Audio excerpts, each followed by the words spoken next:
కేంద్ర ప్రభుత్వం ఈ రోజు ప్రవేశపెట్టిన బడ్జెట్ నిరుపేదల ప్రజలను దృష్టిలో పెట్టుకుని బడ్జెట్ను ప్రవేశపెట్టారని కోరుట్ల బీజేపీ సీనియర్ నాయకులు ఇందూరు సత్యం పేర్కొన్నారు.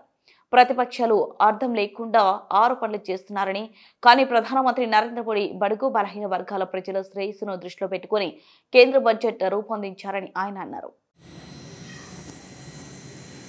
ఈరోజు మన యొక్క భారత పార్లమెంట్లో మన యొక్క ఆర్థిక మంత్రి నిర్మలా సీతారామన్ గారు మన యొక్క బడ్జెట్ ప్రవేశపెట్టారు.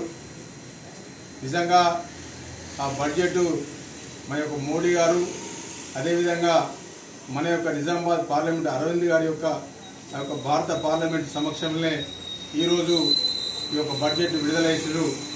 ఈ బడ్జెట్ మధ్యతరగతి పేద వర్గాలకు ఎంతో అనుకూలమైన బడ్జెట్. ఇలాంటి బడ్జెట్లు భారతదేశంలో ఈ యొక్క పార్లమెంట్లో మొట్టమొదటిసారిగా పేదలకు అనుకూలమైన బడ్జెట్గా మేమందరం భావిస్తున్నాం.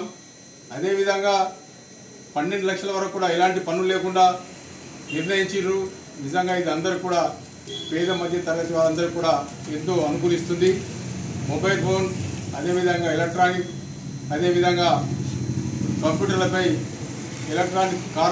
ఎలక్ట్రిక్ కార్లపై సుంకాలను కూడా తగ్గించారు. ఇది కూడా పేదలకు ఎంతో అనుకూలంగా ఉన్నది. ఈ బడ్జెట్ వల్ల రాబోయే రోజుల్లో నిత్యావసర వస్తువులే కానీ ఏవైతే సిమెంట్, స్టీల్, అదేవిధంగా గృహ అవసరాలకు సంబంధించిన అన్నీ కూడా ఈ ధరలు తగ్గే అవకాశాలు ఉన్నాయి. ముఖ్యంగా చెప్పాలంటే ఈ బడ్జెట్ వల్ల ఈ యొక్క దేశ ప్రజలందరూ కూడా ఆమోదయోగ్యమైన బడ్జెట్ ఇది. ఈ బడ్జెట్ను ప్రజలందరూ కూడా ఆస్వాదించాలి, ఆహ్వానించాలి. అదేవిధంగా ఈ బడ్జెట్పై ప్రతిపక్షాలు ఏమంటున్నాయంటే ఇది ప్రజలకు వ్యతిరేకమైన బడ్జెట్ అంటున్నారు. ప్రజలకు వ్యతిరేకమైన బడ్జెట్ అని మీరు ఏ రకంగా నిరూపించగలుగుతారు?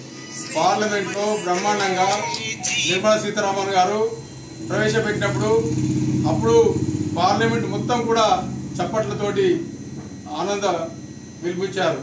కానీ ఈరోజు ఈ దేశంలో రైతులకు, అదేవిధంగా రైతు కూలీలకు, అదే కూడా రెంటల్ ఉండే వాళ్ళకు, ఓనర్స్కు అందరికి కూడా అనుకూలమైన బడ్జెట్ ఇది. ముఖ్యంగా రైతులకు అనుకూలమైన బడ్జెట్.